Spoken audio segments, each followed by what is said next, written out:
Segunda intervención de la tarde, cuarta intervención del día, y bueno, tengo el enorme honor y placer de presentar al profesor Rashid El Hur Amro, mi muy querido colega catedrático de Estudios Árabes Islámicos de la Universidad de Salamanca.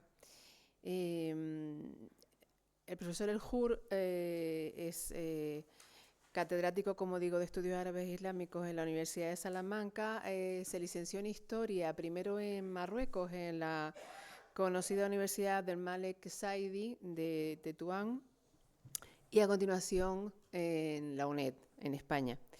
Se doctoró en Filología Árabe en la Universidad Autónoma de Madrid y a partir de ahí pues ha venido desarrollando una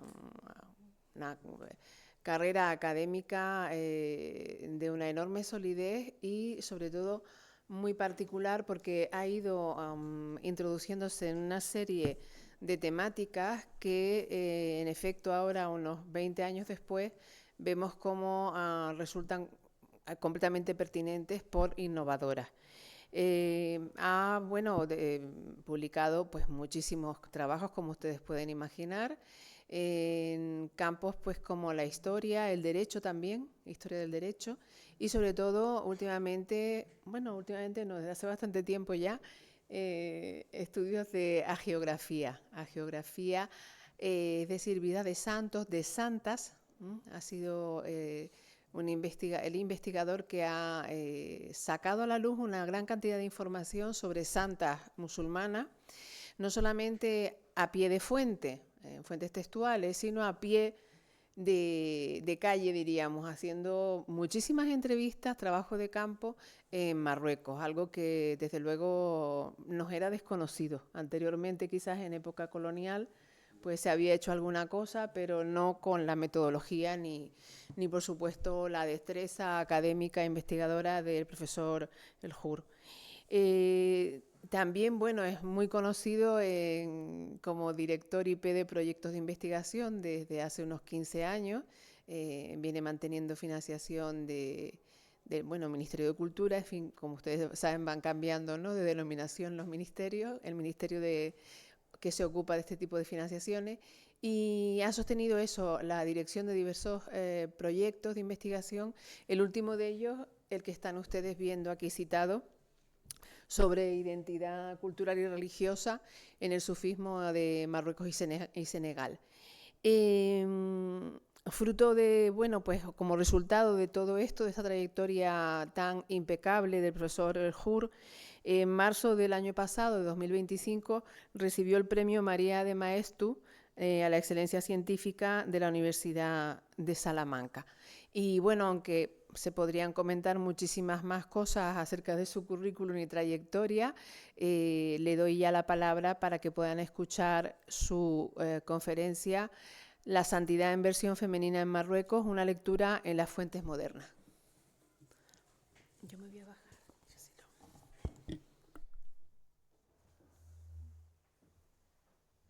Buenas tardes. Muchísimas gracias, por supuesto, por esa presentación, que no sé si me la merezco o no, pero ha sido, en fin. Pero en primer lugar quisiera dar las gracias, por supuesto, al Seminario de Estudios Medievales y Renacentistas por la invitación y, por supuesto, por la excelente labor que tienen. Yo soy consciente de toda la labor que que llevan haciendo desde hace muchos años. De hecho, iba a participar al final, no he podido por cuestiones de agenda y porque yo simplemente opositaba hace unos años. Yo creo que fue en 2018, si no recuerdo mal, recibí una primera invitación, pero creo que a los 2 o 3 días iba a presentar la cátedra y dije yo, no puedo ir porque era imposible, ya quedaba muy poco tiempo para presentarme en la oposición. Dar las gracias a todos, por supuesto, los implicados en esta invitación, básicamente el seminario, el Instituto también de Estudios Canarios y, bueno, pues como no, mi querida amiga Mamos Maravilla, que llevo ya unos cuantos años que nos conocemos ahí y colaboramos actualmente en este mismo proyecto, por supuesto.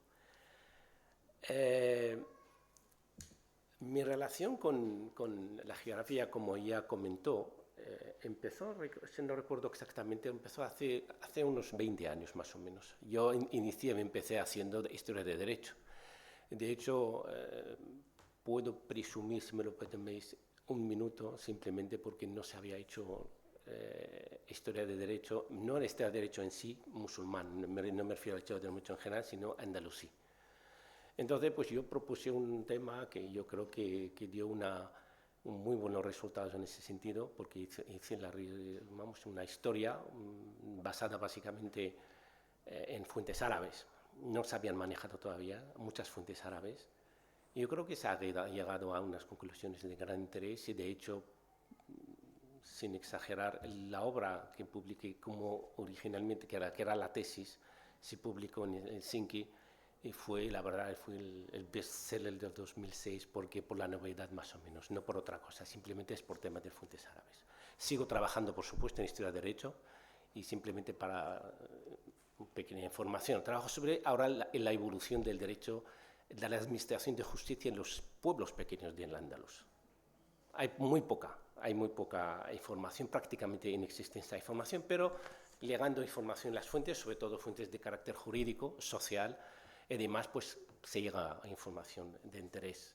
Lo último que hice, pues, es el funcionamiento de la justicia en las zonas fronterizas. Trabajé sobre Aragón, Badajoz e incluso sobre el Levante. Yo creo que los resultados han sido interesantes en este sentido.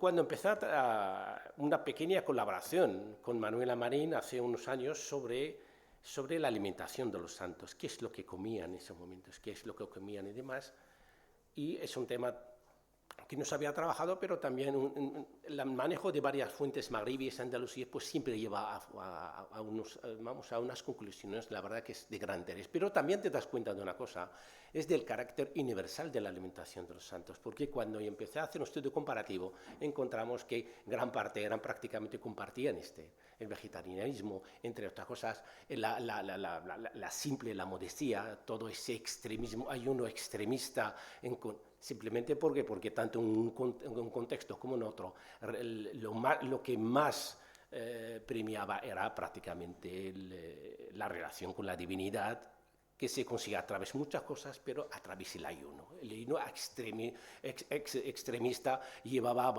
esta función, esta relación directa con la divinidad y demás, pero lo curioso, en el contexto musulmán, sobre todo los textos en los que yo manejé, están totalmente denunciados. Lo digo simplemente por la siguiente razón. Porque de lo que voy a hablar hay unos cambios, porque al fin y al cabo la propia literatura cambia a través de la historia, la literatura geográfica en esto, porque la literatura geográfica para mí personalmente es un reflejo sincero de la política, de la sociedad, de la economía, de todo. Es decir, que no se cambia porque le da la gana, sino se producen cambios en la sociedad, por lo tanto, hasta la literatura sigue. Me interesa básicamente explicar el gran conflicto que se había generado desde el inicio del Islam. Estoy hablando básicamente desde no el inicio del Islam, pero cuando la configuración de la sociedad musulmana prácticamente desde el siglo VII, VIII, tenemos problemas entre dos sectores muy importantes del Islam. Es el Islam ortodoxo, el Islam como normativo, el Islam popular. Popular, la etnografía es la que le llama popular, pero Islam Shabi es el Islam simplemente, el Islam que no es ortodoxo. El conflicto se genera desde aquel momento y sigue vigente en el siglo XXI. Por eso es muy importante tener presente muchas de las cosas, porque al fin y al cabo, una de las conclusiones en las que llega este estudio es cuando se ve realmente la parte popular, la parte del sufismo, se impone la otra parte, o la otra parte no encuentra no tiene más remedio que reconocer el gran peso social religioso de esa parte. Por lo tanto, esto representa toda una revolución dentro de la religiosidad. Al fin y al cabo, estamos trabajando sobre la historia de la religiosidad y no está nada clara. Sobre todo, puede ser incluso en una zona como Canarias, que ha conocido de todas las razas, que han pasado tantísima gente, y por lo tanto, el nacionalismo tanto norteafricano, magrebí, canario, pues hay que darle su importancia, hay que darle su contexto, hay que analizarlo a su justa medida para entender muchas de las cosas. Lo digo simplemente porque el Magreb siempre y el Andalus han sido zonas de frontera. ¿Qué quiere decir zona de frontera en términos religiosos, en términos sociales, políticos, raciales? Es un chiste cuando hablan de la raza pura. Es un chiste. Sea quien sea, en términos, no vamos a hablar del populismo, es barato, eso ya lo sabemos perfectamente, y lo más interesante es el que está ganando ahora mismo, es ese populismo barato, en todos los contextos, no estoy hablando de España, ni hablando en todas partes, el populismo barato es el que está premiando en muchas de las zonas. Bueno, en España estamos teniendo un poquito de decencia, porque todavía ese populismo barato no está llegando a esferas de poder muy importantes y esos vamos a tener problemas en ese sentido. Lo digo simplemente por la siguiente razón. Los árabes entran en el norte de África. El norte de África nunca ha sido árabe. ¿Quién vivía en el norte de África? Somos bereberes. Es decir, yo soy, yo no sé que soy, no hablo de la raza pura ni nada por el estilo. Yo soy amazigh, soy bereber también y demás, pero tenemos que asimilar que no somos un producto, que el Magreb, con todo lo que tiene, no es un producto árabe. En los discursos del siglo XXI encontramos muchas cosas muy surrealistas cuando hablan del Islam marroquí, Islam árabe, la nacionalidad o incluso religiosa de todo el norte de África es árabe, y es totalmente manipulado. Incluso la denominación del Magreb árabe, lo que es el Magreb, esto es una mentira, lo digo simplemente porque utilizan un adjetivo al árabe para una zona mayormente bereber. ¿En qué quedamos? Y esto no repercute solo sobre los aspectos que afectan a la política, la sociedad y demás, sino sobre la historia de la religiosidad. Pero yo siempre hablo de esos temas simplemente porque creo para mí personalmente son claves para entender a qué nos referimos con la historia de la religiosidad. El Islam que tenemos en el Magreb, ¿quién realmente lo ha configurado en la actual? Vamos a tener la versión actual. Por supuesto, no podemos negar que la conquista árabe del norte de África tuvo su papel importantísimo en la arabización, en la islamización, pero son dos procesos, no han sido nada fáciles, son dos procesos muy duros, han sido muy duros en todos los sentidos y han sido además un proceso llevado a cabo por la población bereber y es lo que no gusta. El Islam magrebí es un Islam bereber, no es Islam, es árabe, han influenciado, pero los que realmente contribuyen en esta islamización han sido básicamente bereberes, porque al fin y al cabo la confrontación que han tenido los bereberes con los árabes terminó muy mal, muchos se escaparon del país, se escaparon del norte de África, muchos se fueron y se benefició el Andalus, aunque parezca mentira, porque el conocimiento lingüístico árabe, en términos de árabe, de religioso y demás, gracias a esa inmigración forzada de los árabes hacia el Andalus, y por eso el Andalus históricamente destacó por sus conocimientos lingüísticos en lengua, en hadith, en lo que es tradición profética y demás. Pero el norte de África siguió teniendo un matiz, una identidad religiosa marcada por lo que son los bereberes. Lo único que la desgracia histórica de los bereberes es que no han escrito su propia historia. Todo lo demás escribe ellos, nunca han escrito la historia.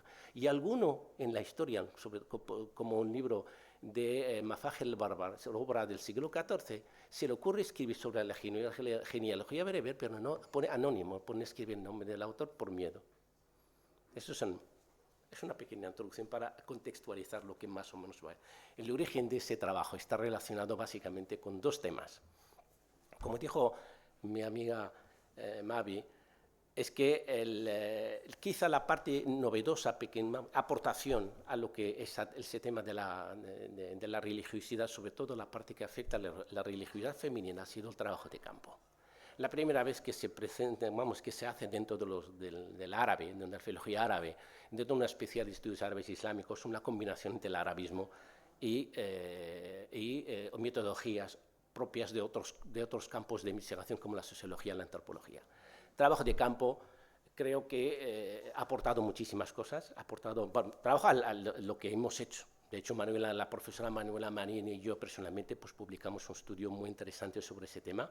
Hemos centrado el trabajo sobre una ciudad determinada, es el Alcázar el Quibir, donde el servidor ha nacido, en este Alcázar el Quibir, y hemos, como homenaje de esta ciudad, pues centramos un trabajo, un proyecto de investigación sobre esta ciudad, y yo creo que llegamos a unas conclusiones muy interesantes. Algunas de las ideas las voy a compartir en este momento, en esta parte. Lo digo simplemente porque antes no se había producido esta combinación entre la antropología, el trabajo de campo y estudios árabes, salvo la parte que afecta a la lingüística.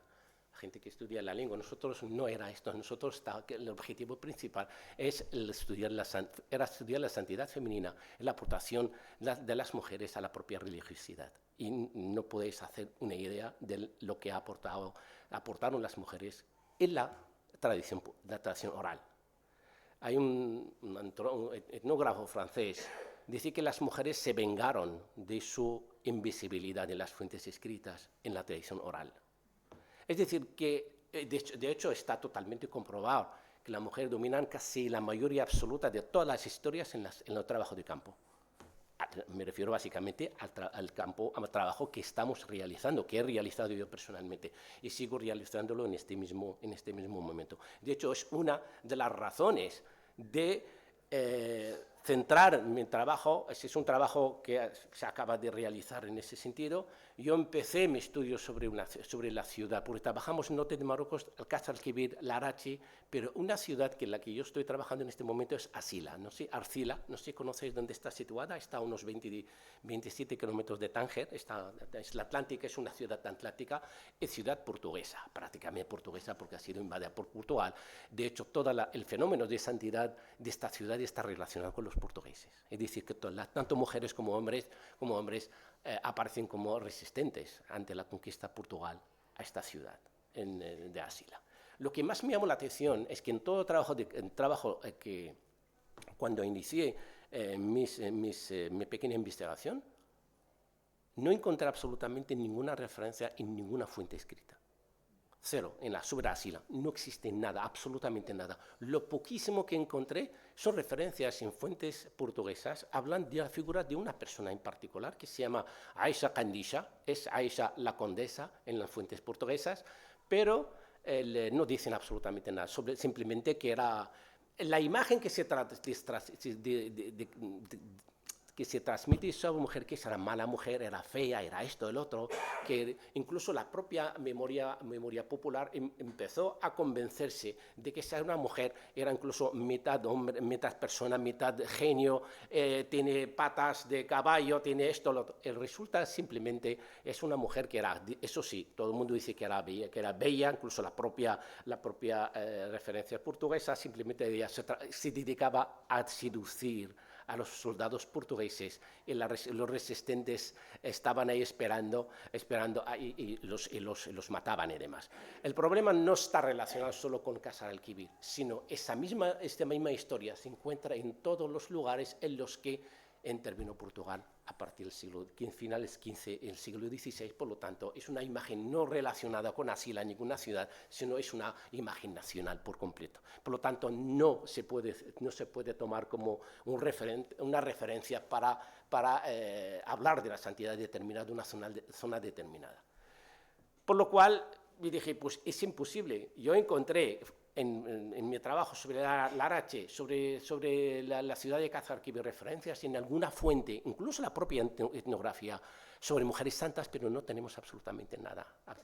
Y por lo tanto dije, pues voy a ver si es un problema estructural en todas las fuentes o si es una cosa solo de Arcila, y eso me llevó a indagar en otras fuentes modernas, básicamente, entre el siglo XVI y el siglo XVIII. Encontré algunas informaciones, creo que de gran interés.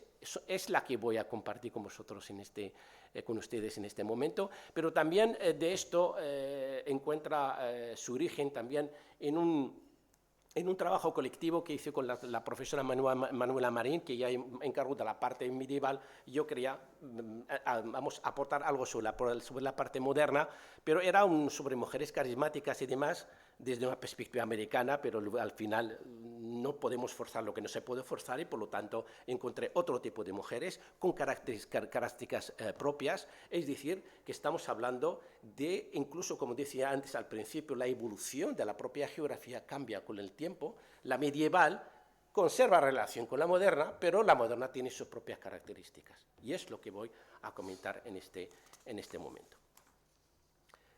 Solo desde una perspectiva mitológica, voy a mencionar algunas cosas sobre alguna característica de la geografía medieval sobre mujeres, me refiero básicamente, y luego nos trasladamos a la época que nos interesa, que es la época moderna. La literatura geográfica magrebí, y muy especialmente la marroquí, destaca por su extraordinaria riqueza y abundancia, especialmente en el siglo XII, en paralelo al desarrollo del sofismo y las cofradías religiosas. Lo digo simplemente porque hay que tener en cuenta que el sofismo pasó por dos etapas muy importantes: la etapa individual, que era una manifestación, era una prácticas individuales, pero a partir del siglo XI-XII cambia, ya no son individuales, ya no es una práctica individual, sino organizativas, colectivas, y termina por la creación de las cofradías.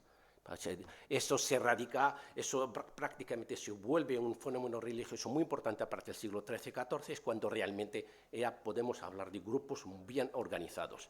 Lo digo simplemente por la siguiente razón.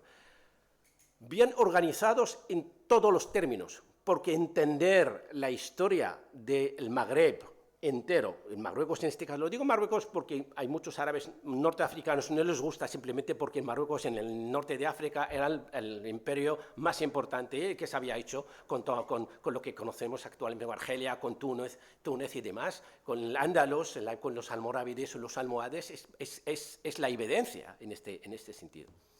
Pero para mí personalmente, entender la historia de la identidad nacional del Magreb y del Marruecos en particular no se puede hacer bajo ningún concepto sin tener presente el sofismo. Los ortodoxos generalmente no pueden aceptar esto, pero me da igual, porque realmente el que no le gusta, que vaya a buscar, indagar y analizar las fuentes, simplemente esto. Marruecos, como país, historia, Marruecos, solo la historia musulmana de Marruecos tiene 12 siglos de historia. No estoy hablando de los imperios bereberes preislámicos. Con Yogarta y todos los imperios, toda la evolución urbanística de Marruecos en la época romana y demás, y es que, ¿entendéis? Pero solo la parte musulmana tiene ya 12 siglos de historia y, por lo tanto, para mí personalmente, desde el inicio del país, cuando se empezaba a configurarse como Estado, en el siglo, prácticamente el siglo final del 8, principios del 9, están ahí los sofíes. Me da igual, están ahí. No se puede entender el Marruecos por dos asuntos. El primer tema es la presencia del sofismo y los bereberes. Es imposible entender, no voy a aceptar absolutamente y bajo ningún concepto la configuración de un Estado en el norte de África sin presencia de los bereberes. En el siglo IX, en el siglo XXI. El rey de Marruecos es hijo de una bereber, solo para que, si quisiéramos explicar el tema. Alianza, desde el principio, alianza entre los sofíes, las cofradías y los grupos con los imperios marroquíes. Cuando hablo de los imperios, estamos hablando de parte del patrimonio español, que es el Andalus en este caso, aunque muchos siguen resistiendo a aceptar esto. El Andalus es España y la historia musulmana del Andalus es la historia, pertenece al patrimonio nacional español. No podemos decir lo contrario. No es como dijo uno de los arabistas, que el Andalus era la historia accidentada, la historia normal del Andalus, que me parece totalmente surrealista en ese sentido, pero, en fin. El caso es que el siglo XII marca una parte muy importante en la historia de la religiosidad, con la aparición, el inicio de una producción geográfica muy importante. De hecho, creo que en Marruecos es uno de los países que más producción a geografía tiene en comparación con todos los países del mundo musulmán. una obra muy clave, muy importante en esta época, que es At-Tashawuf ila Rijal al-Tasawuf de Ibn Zayyat, que muere en 1220, aunque reúne en su obra 278 biografías de santos, de las cuales solo 6 corresponden a mujeres. Pese a esa desproporción, el autor aporta indicios claros de una notable difusión de la santidad femenina, presentando a las mujeres como plenamente integradas en el universo espiritual sufí, dotadas de carismas comparables a los masculinos. Aprovecho simplemente esa pequeña referencia para comentar, solo para que veáis hasta qué punto las propias mujeres eran parte inseparable de la propia historia de la religiosidad. No lo estoy diciendo en plan reivindicaciones ni nada por el estilo, simplemente son realidades históricas muy importantes. Si en el primer centro religioso que se construye en el norte de África, el segundo después de Túnez, Marruecos, en este mismo Rábita, Ribat, el autor habla, y un año han pasado por ese Ribat, esa Rábita, más de 1000 mujeres. Estoy hablando en el siglo IX, X. Y luego otro de los centros religiosos más importantes de Marruecos ya se produce en el siglo XII, inicios del siglo XII, que es la Majaria.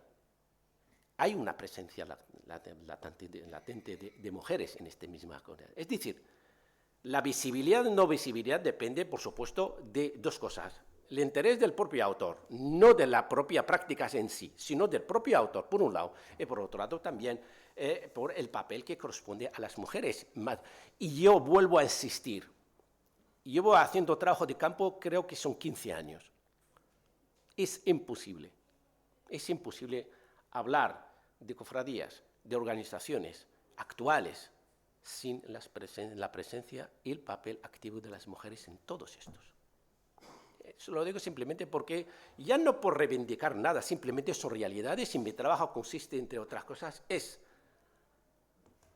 intentar hacer un poco de historia y reescribir un poco una pequeña de historia que es prácticamente no la más objetiva, porque no existe una historia objetiva, como sabéis perfectamente. Lo único, en fin, transmitir lo que transmiten las fuentes, aunque las fuentes en sí ya tienen sus propias historias. Las biografías femeninas recogidas son heterogéneas, algunas muy breves destacan por episodios milagrosos, anecdóticos, otros desarrollan trayectorias más complejas. En ellas aparecen distintos modelos de santidad, desde una niña asceta, por ejemplo, una niña asceta que se separa de su familia y vive en una cueva. Es una cosa muy interesante. Una santa que pertenece a la categoría de los santos desconocidos, es decir, de aquellos cuyo nombre se ignora, pero de quienes se han conservado en la memoria. Porque el propio autor dice que me han contado, fulanito me ha contado esto y demás. Por lo tanto, es que se produce una cosa muy interesante, que es una tradición oral que se produce en un texto escrito. Y luego la combinación entre los dos se da un fenómeno muy interesante, como se ha podido comentar anteriormente.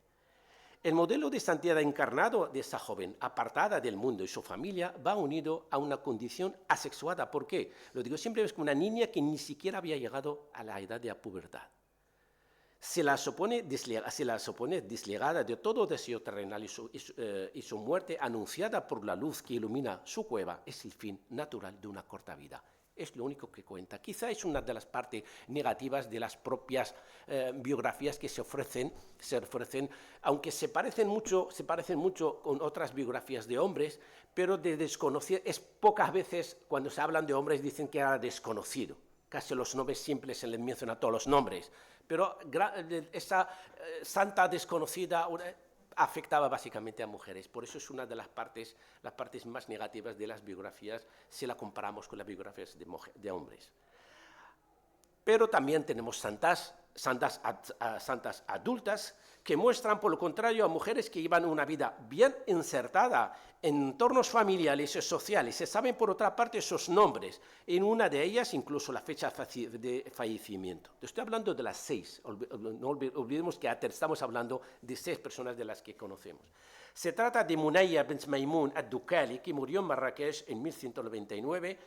Llevó una vida de renuncia y ascetismo, pero estuvo casada. Ella misma habla de una visita que le hizo un hijo suyo. No solo eso, su biografía la muestra aceptando la invitación a comer de un comerciante, de lo que luego se arrepiente, o acogiendo a su casa para dormir junto a un sobrino, a un hombre que no pertenecía ni siquiera a la familia, que es una violación total, absoluta, lo que es es el patrón social y religioso del Islam y demás. Solo digo simplemente porque eso es un pequeñísimo ejemplo, porque cuando veremos más adelante, hay un tipo de santas que se produce solo a partir de la época moderna, que realmente representan una verdadera revolución contra todas las normas. Son las santas arrebatadas, las que entran en éxtasis y ya se olvidan absolutamente de todo. Pero no voy a anticipar, lo vamos a dejar a su debido tiempo. Perdón. No hay noticias sobre el marido de Munaya, por lo que se cabe deducir que era viuda o repudiada, pero es notable que algunas de las pocas noticias que se conservan sobre ella tengan una relación directa con su condición de mujer y con el comportamiento que se espera de una mujer, santa o no santa. La otra mujer se llama Muhammad Salama, abandona el marco urbano en el que se sitúa Amunia para trasladarse a la fértil región de Ducal. Es una zona, Ducal está situada en la parte atlántica, es una zona en la que hay una concentración de tribus bereberes y demás, y luego pues ahí, lo digo simplemente porque esto en sí mismo marca la presencia o no de las mujeres, el protagonismo de las mujeres, porque como bien sabemos, el protagonismo de las mujeres dentro de una sociedad bereber, eso lo sabemos perfectamente, porque es casi incluso en algún caso matriarca la sociedad bereber. ¿Por qué? Pues porque tenemos casos que nos lo demuestran empezando desde la época medieval hasta la época, es decir, que las mujeres bereberes siempre han tenido una cierta, no libertad, pero cierta naturalidad de integrarse en una sociedad y actuar en la sociedad de las que las otras no lo podían hacer. En conjunto, a pesar del escaso de la muestra, puede decirse que las biografías de santas recogidas por este autor, el Ibn Zayyad, siguen esquemas paralelos a los aplicados para los santos, tanto en terminología, que se le aplica, como la descripción de los carismas de hombres y mujeres es muy similar a una primera lectura, haría pensar que el ámbito del misticismo, del misticismo y la santidad elimina las valoraciones discriminatorias hacia las mujeres tan frecuentes en otros espacios, otras fuentes.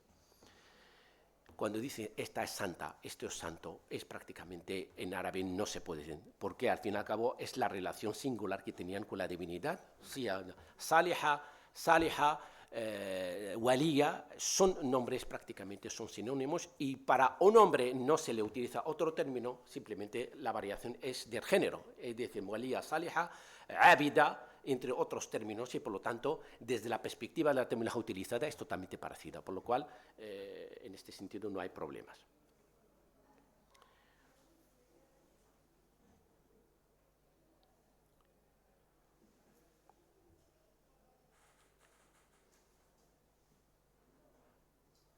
En algún caso encontramos incluso mujeres sofíes de mayor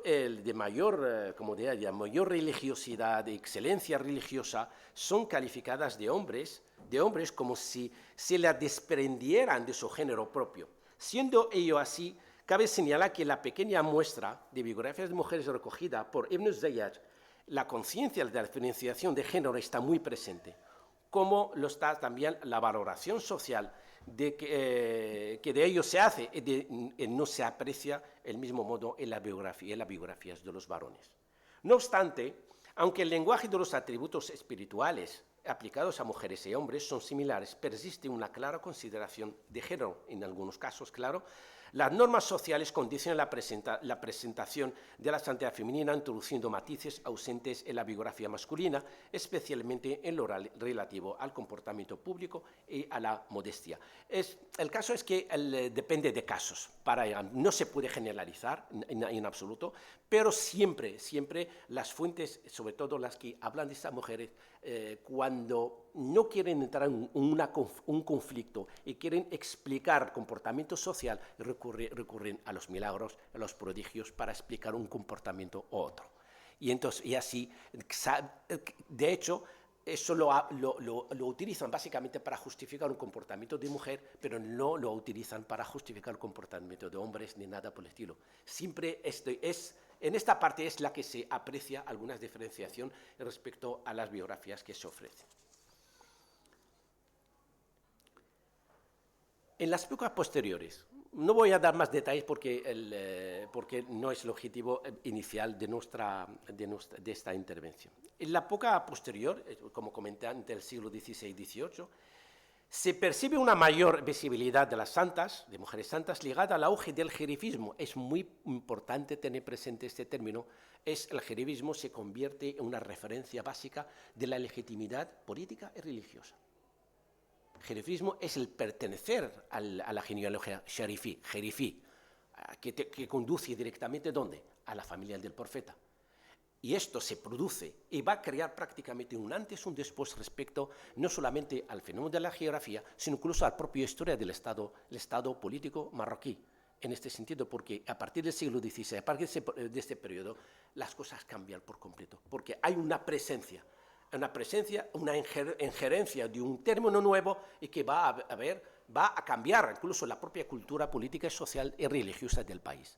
Por eso hay que tener ese término muy presente para entender la especificidad y las características de la santidad femenina de la que voy a hablar.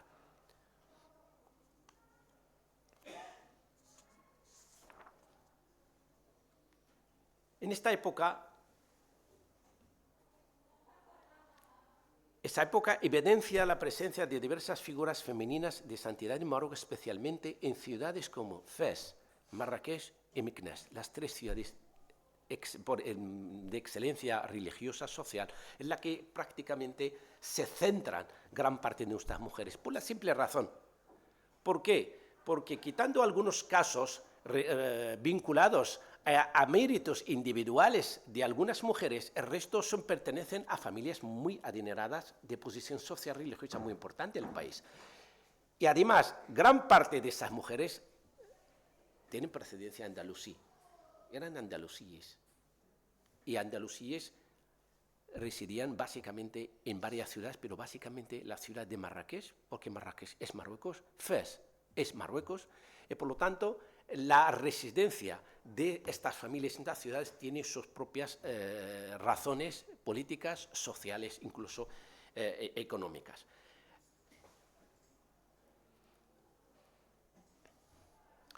Esta etapa proporciona fuentes de notable interés, suficientes incluso para permitirnos reconstruir con relativa claridad la religiosidad femenina magrebí a partir de estudio de casos concretos. No voy a hablar todas las mujeres, pero simplemente hablar de categorías muy importantes que nos van a ayudar, creo que nos van a ayudar a formular una idea bastante clara sobre ese fenómeno. El fenómeno religioso es muy importante, incluso la propia identidad social religiosa del país. Sé que mis palabras no gustan mucho, no hablo de aquí porque hay mucha gente que no comparte esto. Por supuesto que no comparte esto, ¿por qué? Pues porque para ellos el Islam popular son prácticas musulmanas, son ajenas. Parece simplemente para que lo tengan muy en cuenta. Muchas veces se producen muchas confrontaciones precisamente por ese tema. Lo que hicieron, por ejemplo, cuando en el siglo XVIII, finales, del XIX, surge el movimiento wahabí en Oriente, ¿cuál es la primera obra que hizo en Oriente Medio? Cargarse a todos los santuarios, porque no son no son de la ortodoxia musulmana y son propias, son prácticas propias y ajenas al Islam normativo. Por eso la historia que tenemos en el Magreb no tiene mucho que ver con la historia que se ha producido en la zona oriental, simplemente porque Marruecos es el país donde se baten todos los récords del mundo en número de santuarios, en las prácticas sufíes, desde toda la historia, de toda la vida. Incluso los propios estados marroquíes se han marcado la propia evolución y política con sus alianzas con los sufíes hasta el siglo XXI. Lo digo simplemente por eso. El Islam oriental, el movimiento wahhabí, lo primero que hizo fue destruir absolutamente todos los santuarios. Las tumbas de santos y demás, le digo, porque no es Islam. Se han custodiado el Islam y demás, pero lo más interesante ahora, eso se ha producido un cambio muy interesante en el siglo XXI, sobre todo después de la ola de los atentados que se han producido. Y esto que causa en Estados Unidos, en España, en Londres y demás, esto causó, queramos o no, un cambio en las estrategias sociales y políticas de los países árabes musulmanes. Ahora mismo, más que nunca, el sufismo está muy presente en todos los países árabes actuales. Porque ahora mismo se está considerando el sufismo como la versión modesta, la versión popular, la versión menos violenta y no violenta del Islam y demás. Por lo tanto, por eso digo que temas como esto nos ayudan a explicar incluso el panorama religioso actual en el mundo árabe musulmán. La tener muy presente esa relación entre el Islam normativo y el Islam popular, tal como lo describen. Yo he utilizado para este estudio varias fuentes, pues, en total seis fuentes, básicamente, algunas recién editadas, pero tienen puntos comunes. Algunas son familiares. Lo digo simplemente porque el por qué hay más visibilidad de las mujeres, porque son mujeres, pertenecen a las familias de los propios autores, entre otras cosas. Hay una obra del Qadiri y del Fasi, es que mencionan muchísimas mujeres, porque la mayor parte de esas mujeres son de la familia, y las personas que se relacionan con esa familia. Por lo tanto, esto garantiza, el parentesco ha garantizado que visibilidad de muchas, y esto en sí mismo es una revolución total, absoluta, del panorama de las fuentes magrebíes sobre mujeres. De estas fuentes hay muchos estudios, pues sí, muchos estudios se han utilizado, pero cada uno lo ha utilizado a la manera propia, como ha entendido el fenómeno de la santidad femenina, pero nosotros pues lo utilizamos de otra manera, pero por supuesto que son estudios de muchísima calidad y son estudios, por supuesto, que han ayudado a hacer este trabajo y otros trabajos. La lectura de esas fuentes me han ayudado a sacar o a deducir que se trata de tres categorías de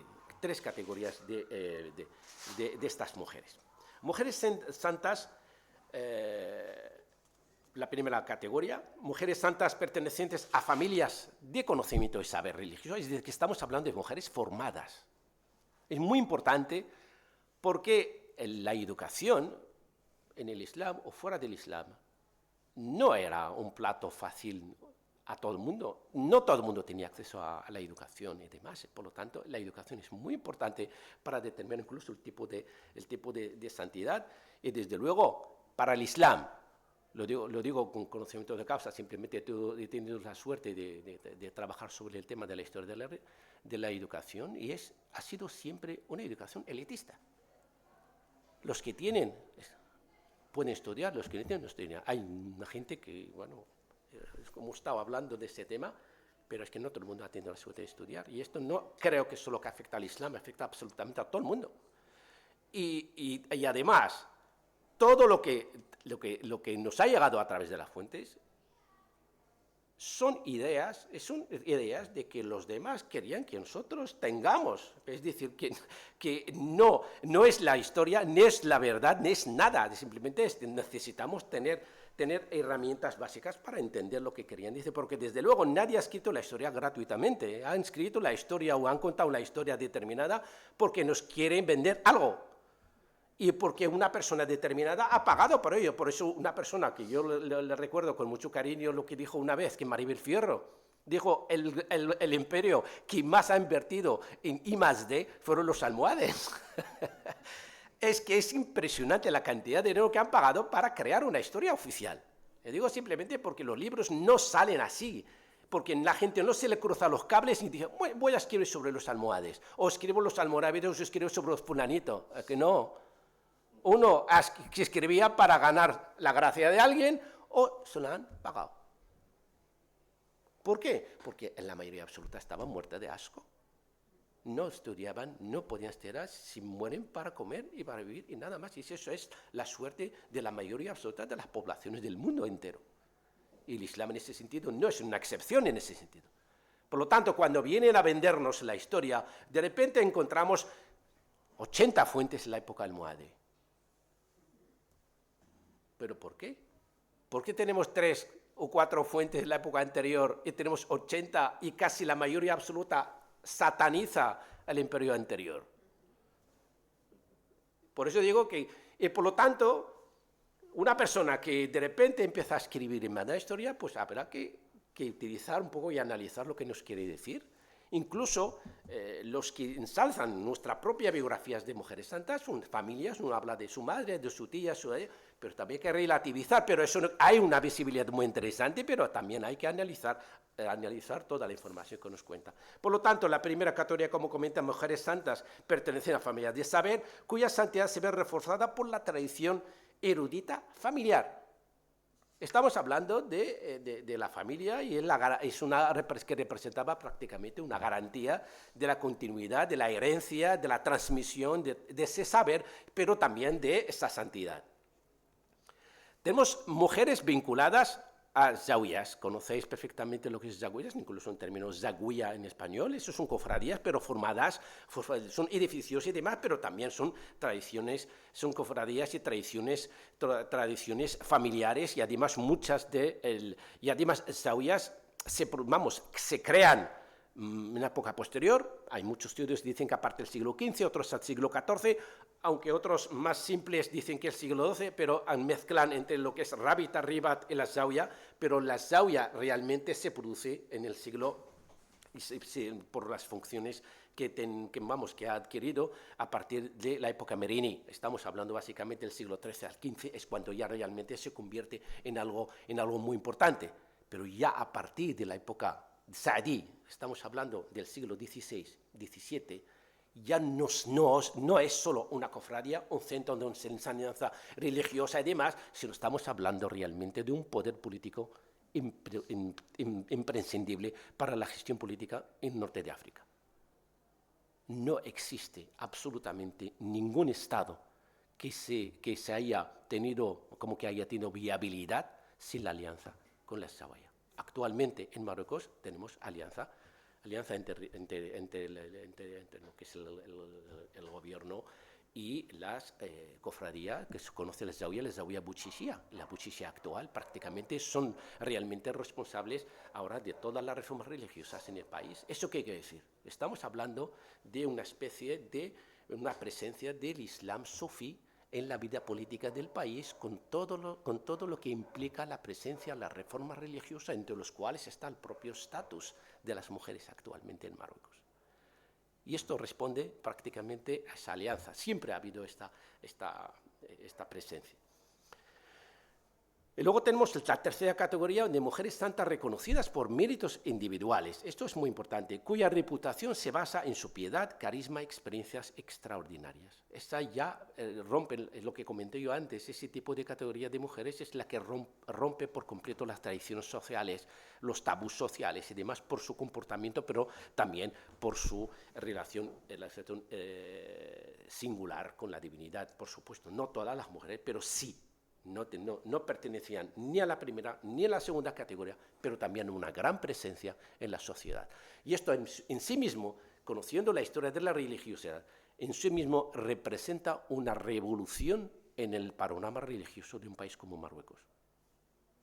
Pero una auténtica revolución, porque ya no es solo cosa del Islam normativo, sino incluso llega al Islam popular y se impone. No se impone solo como práctica social, se impone como fuente de decisiones políticas y entre otras cosas. A la primera categoría pertenece una parte importante de las mujeres biografiadas en las fuentes escritas. Su pertenencia a familias vinculadas al mundo del saber constituye un factor determinante que les aseguró un lugar destacado en las crónicas y biografías de la época. Dentro de esta categoría destacan numerosas mujeres carismáticas. No obstante, solo se mencionan algunos porque no es el objetivo principal. La referencia a esta figura permite comprender cómo y por qué en este mismo periodo las fuentes documentan a muchas mujeres sofías y santas en diversas regiones de Marruecos especialmente, pero como comenté antes, Fez, Marrakech y Meknès. Mientras registran pocos casos en el norte del país, y aquí hablo de lo que encuentro, muy pocos casos, pero no muy pocos casos, por no hablar de la excepción de Tánger y Asila, sin ninguna fuente escrita que hable de mujeres. No hay absolutamente. En el caso de Tánger encontré una obra, se acaba de publicar pero habla de mujeres del siglo XX, segunda mitad del siglo XX. Además, escribe el autor, conozco al autor, y el autor habla de mujeres porque casi todas ellas pertenecen a familias bien posicionadas en la ciudad de Tánger, por lo tanto han tenido educación y visibilidad. Eso es muy importante también la formación como garantía de aparecer en los escritos, en las fuentes. Uno de los ejemplos más destacados que he encontrado es Zahra, una mujer, Zahra bint Kush, considerada una figura consolidada en la gnosis, con obras y actos que bendecían su santidad. Se sabe que recibió formación intelectual, seguramente en materia de sofismo, con su padre. Su padre, el Kush, se llamaba el Kush, siguiendo un patrón habitual entre las mujeres de familias de saber que solían aprender directamente de padres, hermanos o familias cercanos. Lo digo simplemente no porque es por el concepto que existe en Islam, el mahram.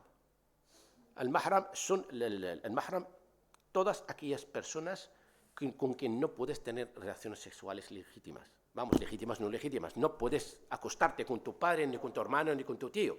Con esto está totalmente permitido que estudies, pero con fuera tiene que haber siempre la presencia de un hombre para legitimar la presencia de las mujeres con una persona o dentro de un lugar en el que, en términos legales y sexuales, puede tener relaciones.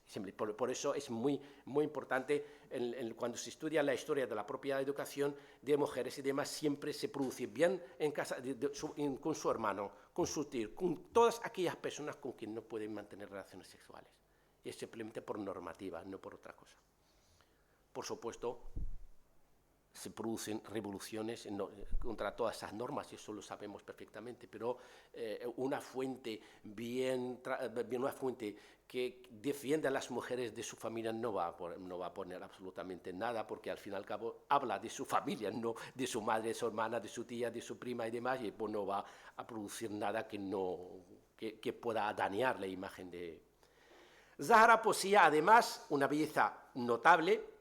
Llamó la atención hasta el propio sultán al-Sa'di Moulay Zidane, el hijo de Al-Mansur. Estamos hablando de uno de los sultanes de la época Sa'di, del Magreb, porque es después de la guerra civil de Marruecos, ya en el siglo XVII.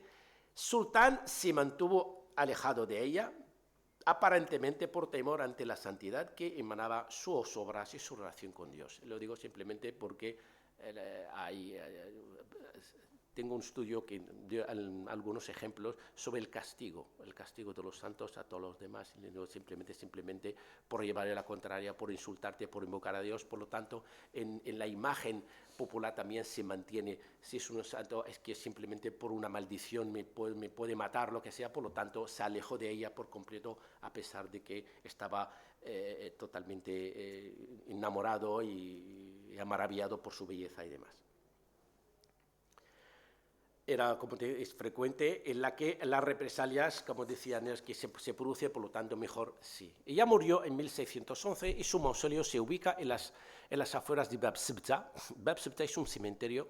Da la casualidad que esta persona vivía en Fez, pero luego es enterrada Bab Sibta en el cementerio en Cazar el Kibir, en el norte norte de Marruecos. No en Fez ni nada por el estilo, porque Bab Sibta he buscado este cementerio y solo se produce en Cazar el Kibir, porque tengo muchísimos santos enterrados en Cazar el Kibir.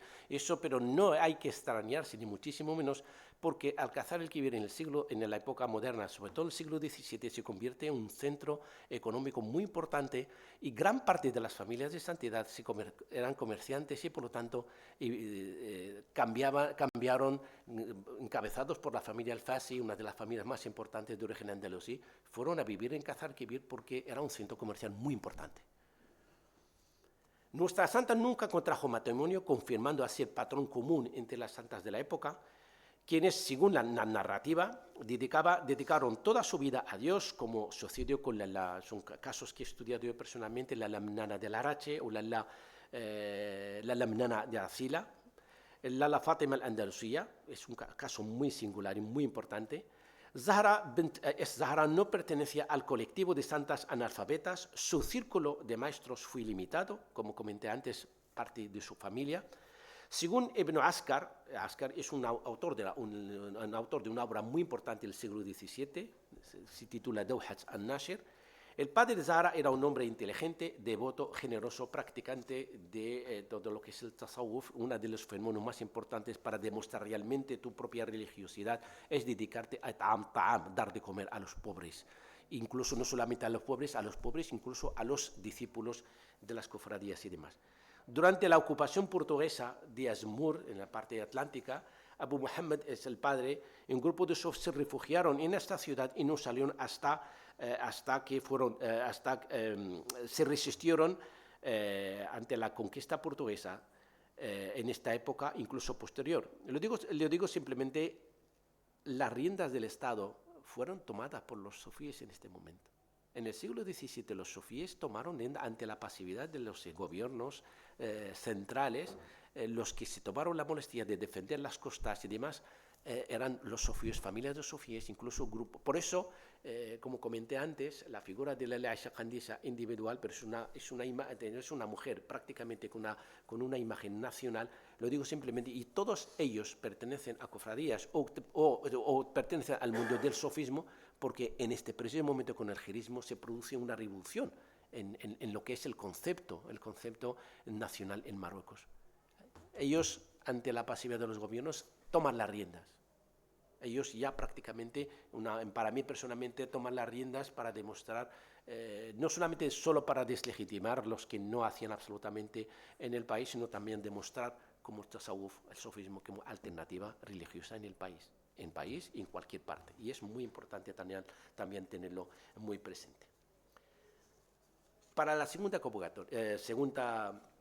categoría, tenemos una familia andalusí muy importante, que es la familia Ma'an al-Andalusi. La familia Ma'an al-Andalusi, una destacada familia de la ciudad de Fez, todas sus mujeres combinaban la formación sufí, el prestigio familiar y la práctica de la santidad. Insisto mucho sobre la formación. Todas están formadas, al menos las categorías que hemos visto. Formadas, es decir, que simplemente por el hecho de ser formada y ha tenido la suerte de formarse es porque pertenece a la familia, tiene medios para poder formarse. Estamos hablando aquí, casi todas son del siglo XVII. Así se consolida un modelo de santidad femenino que se corresponde dentro del mismo círculo familiar. Esa familia tiene diversas, si no recuerdo mal, está la madre, el padre, 7 hijas y el hijo, todos santos. Es decir, que se ha transmitido de padre a hijos y todos destacaron por sus obras viejas, pero unos más que otros. Voy a citar simplemente el caso de dos, la madre, básicamente la madre y una de las hijas y el hijo. Lo digo simplemente porque las fuentes dicen, todos han tenido obras prodigiosas y han demostrado que eran santas. No dan más detalles, pero los que realmente dan detalles, las que conocemos y tenemos más información son los que van. Aisha, la madre, se casó con Ma'an al-Andalusi y resulta particularmente significativo que las fuentes mencionen tras identificar al esposo únicamente al nombre de su hijo. Le llaman la madre de fulano, no de fulana ni madre, en árabe es normal, pero prácticamente es el que más presente está. Sin hacer referencia a sus hijas, pero también eran sufíes santas. Al mismo tiempo se señala que Aisha era hija de un santo Saleh, santo, quizás no lo expliqué bien al principio, hay que diferenciar el concepto de santo en el contexto musulmán del contexto, otros contextos, sobre todo el católico o el cristiano.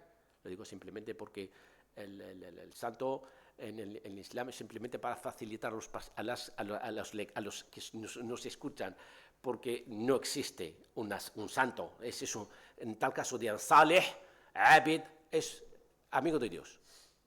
Y además, el procedimiento de elección no tiene absolutamente nada que ver dentro de lo que es la Iglesia, y luego se declara post-mortem que era santo y demás. En el Islam, a Vox Populis, que pueden llamarle santo porque él nunca acepta que le llamen santo. No hay ninguna canonización, ni hay una decisión, ninguna institución, son Vox Populis. La gente dice, pues ha protagonizado, ha hecho esto, ha hecho lo otro, pero indirectamente.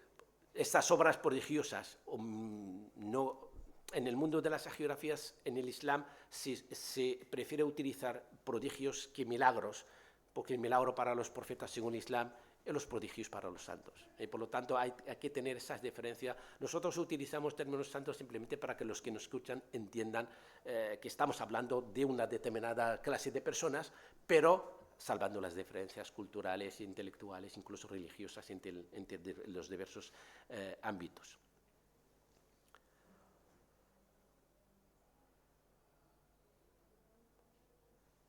Según el Qadri, uno de las obras más importantes en las que me he basado, Aisha fue madre de Ahmad al-Andalusi, otro de los santos, así como de Banin Safía. Esa es la hija por excelencia que aparece como santa. Las fuentes destacan su singularidad en múltiples roles: hija que atendía y cuidaba de sus padres, esposa obediente que se preocupaba por su marido, sus amigos, invitados y su círculo más cercano de sufíes y santos, y madre dedicada al cuidado de sus hijos. La excelencia de su labor maternal queda reflejada en sus hijas y sus hijos, por supuesto, quienes constituyen la prueba de su modelo de madre ideal, generosa, piadosa, autora de numerosas obras de caridad. Este perfil recuerda a otras esposas, como en la época medieval, sabemos perfectamente, incluso en el caso andalusí. No sé si la obra del Qashtali, Tuhfat al-Mughtarib, habla de la mujer de al-Yuhanisi como la perfección personificada que cuidaba de los invitados y esta es la imagen que ven de las fuentes de las mujeres perfectas, santas perfectas, porque son totalmente perfectas en ese sentido. Otro autor, el Ifrani, describe a Aisha como una mujer virtuosa, bendita, autora de numerosas bendiciones, clasificada como las salihat qanitat, seguidoras de la sunna del profeta, generosas, obras de caridad para sufíes pobres, así como incitadora a sus familias en el camino de Dios. Está hablando, además, pero no olvidemos nunca, aunque resulte un poco pesado, tienen una formación única para poder hacer esto. Y no todo el mundo ha tenido esa posibilidad. Simplemente cuando hablamos de santidad, sobre todo de las dos categorías que estamos, gente que pertenece a una familia han tenido y tienen medios para poder hacerlo. Otros, absolutamente no. Por eso la he dejado yo hasta el final. Aisha murió en 1647, fue enterrada detrás, en la cúpula familiar, su marido, dentro de la Qubba, es decir, hasta un cementerio privado propio familiar. Se destaca la singularidad de esta santa al señalar que tras su muerte, Ibn Uba'n, el marido, contrajo un nuevo matrimonio, pero su situación ya no fue la misma, es decir, que cambió para peor. Ya no es misma porque la que forjó la familia, la madre de todas las santas y santos, pues ha muerto, por lo tanto la familia cambia absolutamente esa situación. Voy a hablar de otro porque aquí me voy a liar con tantas personas y tantos nombres. Voy a hablar ahora mismo de una de las hijas. Raqiya es la que ensalza las fuentes, se hablan de ella maravillas en todos los sitios. En su obra, Al-Qadiri, ese mismo obra, ofrece una biografía relativamente extensa, aunque reconoce que se trata de un resumen de la proporcionada por otro autor también que pertenece a la misma familia, por lo tanto todo queda en casa. Estos datos nos permiten formarnos una idea clara del perfil de esa mujer, tanto a nivel de su persona como de su religiosidad, así como de su vida matrimonial y papel social. al-Banin era santa, casada con Abul Hassan, otro santo también, amigo íntimo de su padre, también de origen andalusí. Muy importante, y esto lo digo simplemente por la siguiente razón, porque la semana pasada estuve en otro evento y se produce, y me recordó justo este caso. Se produce en la época, se produce en la época morisca. Hasta los propios moriscos, dentro de la misma familia, crean redes, no solo de sabios, redes sociales, económicos, pero también redes de santidad y formación. Es decir, y además da la casualidad de que estos mismos eran andalusíes, son de origen andalusí, proceden de la península ibérica, se instaló en Marruecos y seguían fieles a ese hábito de crear redes, de conservar esas redes. Por lo tanto, cuando hablamos de santidad y demás en este periodo moderno, tenemos que tener muy presente también ese poder de creación de redes para que no penetrase nadie que no fuera ajeno a la propia familia. Y luego, este es el caso de esta familia, casi todos andalusíes, y la Andalucía se casa con andalusíes, estamos hablando de la época moderna, y además en una ciudad como Fez, prácticamente dominada por los andalusíes. Es decir, una ciudad en la época medieval era una ciudad bereber, casi 100%, se ha producido una inmigración, traslado de los andaluces desde la revolución de Rabat del siglo IX, desde el 822, a la ciudad de Fez, y luego en la época merovingia hubo más oleadas, y luego se produce, después de la explosión, la fisionomía de la ciudad cambia por completo y se arabiza por completo con la presencia andalusí. Y los andalusíes siempre habían ocupado una posición muy privilegiada, sobre todo, incluso para mí personalmente fueron usadas por los gobiernos del momento porque servían para desberberizar la ciudad de Fez. Era totalmente dominada por los bereberes y los andalusíes sirvieron para equilibrar de hecho todo lo que es el futuro del país se produce básicamente en la ciudad de Fez. Es el que luego da claves de cómo se forma, evoluciona incluso el poder político en un país como Marruecos.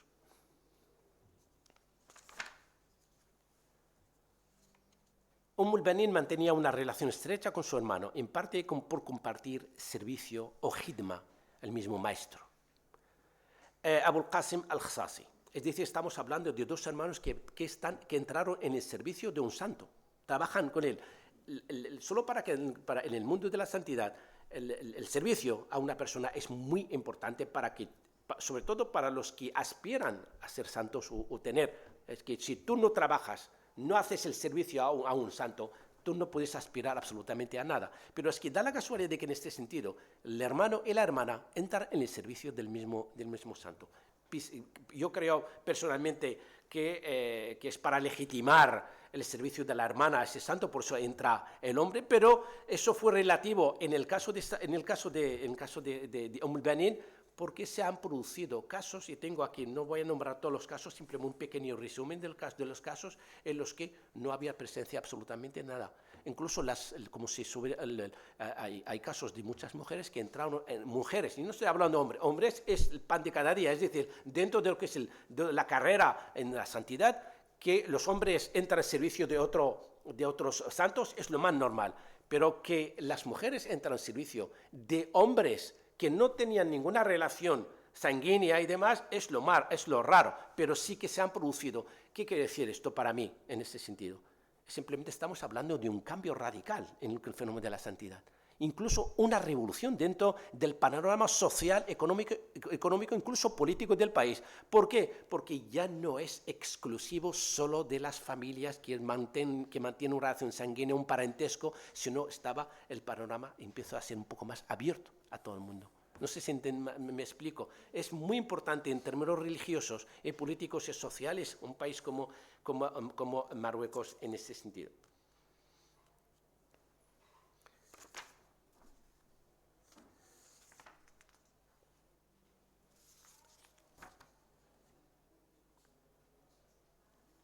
Tenemos una familia muy importante, lo digo simplemente porque esta familia se llama la familia Al-Fassi, a su vez, con muchos casos de mujeres santas. Lo digo simplemente porque no encontramos, yo personalmente no encontré muchos casos de familias santas en la misma familia que no fueran familias de poder político y social y demás. Lo digo también, es un tema que hay que tenerlo muy presente. En casos de gente que no pertenecen a familias destacadas o adineradas y demás, pues a lo mejor se produce una masduba, una santa arrebatada o algo por el estilo, pero no se producen lo que se produce en familias bien asentadas, bien adineradas y con una posición social muy importante. De hecho, incluso se producen, como comenté antes, lo que es la transmisión de santidad entre los miembros de la misma familia. Por eso es muy importante tener presente la pertenencia a las familias. Y la familia Al-Fassi, es una familia de origen andalusí, y recuerdo perfectamente que es una familia que procedía de Niebla, aquí en el Andalus, de Niebla, luego se emigra a partir del siglo XIV, emigra al norte de África con la conquista del Andalus, se van al norte de África, van a Fez, residen en la ciudad de Fez. Por eso digo que no es ninguna casualidad que todo el mundo termina yendo hacia Fez. Y luego se produce una hambruna en la ciudad de Fez y la familia casi mueren, casi todos, solo sobreviven 3 personas. El abuelo, una hermana y alguien más. Se produce la inmigración, se va a Casar el Kibir. Lo digo por eso. Se van a Casar el Kibir simplemente porque una familia que se dedicó al comercio se asentó en la ciudad y nace la persona que va a dar mucho que hablar, es Abul Mahasin Al-Fassi Al-Fihri. Abul Mahasin Al-Fassi Al-Fihri es nacido al Casar el Kibir, es el que fue un protagonista muy importante en la batalla de Casar el Kibir, no sé si recordáis, 1578, en la que muere Don Sebastián, y luego Portugal pierde su independencia, el Felipe II, eso se produce en la ciudad de Casar el Kibir. Ese va a tener una participación muy destacada en esta batalla, pero lo importante no es eso, lo importante es su encuentro con la persona más emblemática de la época, es Abdurrahman al-Majdub, que le incita a volver a Fez, a la ciudad de Fez. Se va a Fez y se crea una de las zawiyas más importantes de la época hasta el siglo XXI. Es la Zawiya al-Fasiyya. Va a crear la Zawiya al-Makhfiyya al-Fasiyya y es la que se va a firmar convenios y se va a firmar incluso alianzas desde la época. Descendientes de esa familia siguen teniendo, en el siglo XXI, teniendo la clave de los gobiernos en Marruecos en la actualidad. Es presidentes del gobierno casi desde el principio. No estoy hablando solo del siglo XXI, te estoy diciendo de un poder impresionante de esa familia desde prácticamente el siglo XVII hasta la actualidad. Y además, toda la familia plegada de santas y santos. Incluso el propio, el que creó la familia, estamos hablando básicamente de Abul Mahasin Al-Fassi, tenía esa condición de santo, sufi santo, eso sí. Lo más importante, el conseguido por la familia Al-Fassi, a través de la creación de la Zawiya, a través de la cofradía Fassi, es la reconciliación histórica entre el Islam normativo y el Islam popular sufi. Lo digo simplemente porque es muy importante en términos políticos, porque incluso en el siglo XXI, cuando Marruecos dice que el Marruecos es un país maliki, de escuela jurídica me refiero, ash'ari de las prácticas como diría, doctrinales, pero jazuli. Jazuli, es decir, que estamos hablando del referente más importante de la Zawiya al-Fasiyya, a la que reconcilió entre el Islam normativo y el Islam popular. se enfrentaban durante toda durante toda la historia. De hecho, fijaos, una de las figuras emblemáticas que tenemos es el Hallaj en el siglo IX, fue el primer mártir de precisamente el Islam normativo. ¿Por qué? Pues porque simplemente por las cosas que decía, porque no decían que era un hereje, pero le mataron por hereje, no por otra cosa. Pero también le mataron, entre otras cosas, también peligraban el poder de los juristas y el poder del Islam normativo, y por lo tanto, pero van siendo conscientes de este gran problema de confrontación entre las dos partes de la propia sociedad, van y dicen literalmente, y lo defiendan incluso desde el punto de vista oficial, de la convivencia, de la compatibilidad entre el fiqh, lo que es Islam normativo, el Islam sufí. Por eso ha tenido tanto éxito y por eso sigue siendo todo un referente indiscutible para el propio Islam magrebí en este caso, incluso para el panorama político y demás. Lo digo simplemente porque uno de los fenómenos muy importantes en el que se produce en esta familia es que dentro de la creación de las redes tenemos una familia fasí que solo, además, fasí de origen andalusí, me refiero, de origen andalusí, solo se permite a casarse con familias árabes. Entonces tenemos una familia árabe que es los hilalíes y los fasíes, y no salían de ahí. Incluso un caso muy importante de mujeres santas pierden sus maridos y los hermanos de los maridos se vuelven a casar porque no quieren buscar matrimonios fuera de este. Es decir, que esto también es muy importante para ver muy de cerca la singularidad de esta santidad en este mismo periodo. Además de las mujeres, voy a hablar de la tercera categoría. Pertenece a familias de saber y cofradías. Las fuentes documentan un grupo de mujeres que destacaron por sus méritos, prácticas religiosas sin estar vinculadas ni a linajes sofíes ni a otras familias de saber. Aunque la lista es extensa, se resaltan algunos casos representativos. Adivinar el futuro, la desnudez en público. Esto es una de las revoluciones que presentaban inconscientemente, por supuesto, pero ir incluso destapadas, ni velo, ni hijab, ni absolutamente nada. Es decir, que estamos hablando de una categoría de mujeres que representan todo lo contrario a lo que es la norma. La normativa es una especie de revolución total, absoluta, en contra de son las mujeres que entran dentro de lo que es la categoría Majadib. Fernando Mediano tiene un artículo muy bueno sobre los santos arrebatados.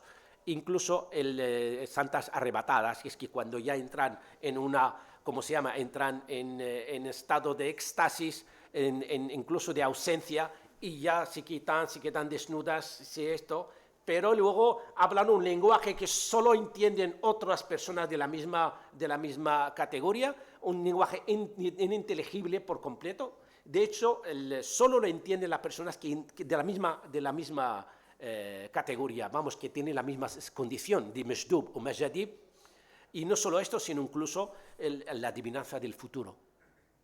Adivina el futuro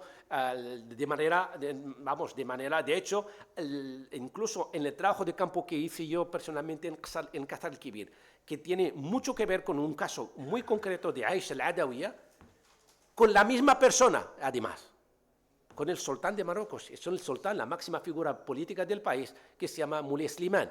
Moulay Slimane, en el siglo XIX, creo que murió en 1822, si no recuerdo mal. Solo abro un paréntesis. Moulay Slimane fue el primer mandatario musulmán que convirtió la escuela wahhabí en referencia del Estado. Simplemente para que sepáis. Porque en Marruecos estaba dominado por completo por zawaya, por sufíes y por santos y demás, pero en contra de su política, lo que hizo es adoptar el primer y el último caso. Tenemos el caso de Saudí actual, pero no creo que hayan adoptado absolutamente en ese momento, porque no. Estoy hablando básicamente de una persona que convirtió la escuela wahhabí como referente de Estado en lucha contra el poder de los sofíes. Luego se retracta, corrige todo, absolutamente todo. De hecho, en la tradición popular que hizo en Guadalquivir es que no podía moverse por Marruecos sin ir a visitar a una de las santas más importantes, era Mesduba, le llaman Aisha Ariana Tarras, la Aisha con la cabeza descubierta.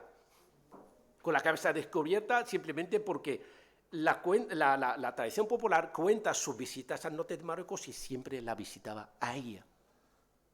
Es todo un fenómeno muy importante e incluso algunos hablan de lo que va a pasar, le ayudaba para adivinar y demás, hasta que una vez la visitó y le dijo, ya no vuelvas más porque no vas a volver.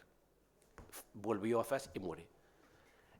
Y da la casualidad de que otras Mesdubas en Fez se produce lo mismo. El sultán estaba estudiando en Qarawiyyin y se produce una escena totalmente parecida. Es una persona simplemente, y además, todas ellas pertenecen a la misma categoría de santas arrebatadas. Es algo muy interesante. No sé si me he pasado del tiempo, me he pasado creo 3 pueblos. Voy a cerrar solo unas conclusiones. Voy a cerrar con una... Eso ya hemos comentado las categorías, pero me gustaría simplemente un párrafo final. Me gustaría cerrar este estudio haciendo hincapié en un hecho de considerable importancia. Se trata de que las mujeres santas de la ciudad de Fez, cuando hablo Fez no es una ciudad normal, simplemente para que tengáis en cuenta, Fez es Marruecos, Marrakech es Marruecos. Puedo hablar de cualquier ciudad, pero Fez sigue siendo Fez y los que gobiernan siguen siendo el gen de Fez. Es decir, que estamos hablando de la ciudad que creó lo que es particularmente, es la capital científica del país, pero no es Batnia, es la capital de los cuadros políticos y religiosos del país. Es decir, que Fez tiene que estar presente, si no hay viabilidad ni política ni religiosa de ningún tipo, para mí. Lo que quiero decir es Semita Santa, especialmente en su versión de Mesdubat, de arrebatadas, estas mujeres rompieron todos los estereotipos que vincularon la ciudad de Fez como centro de juristas, de ulemas y de conocimiento legal de Marruecos, ortodoxo.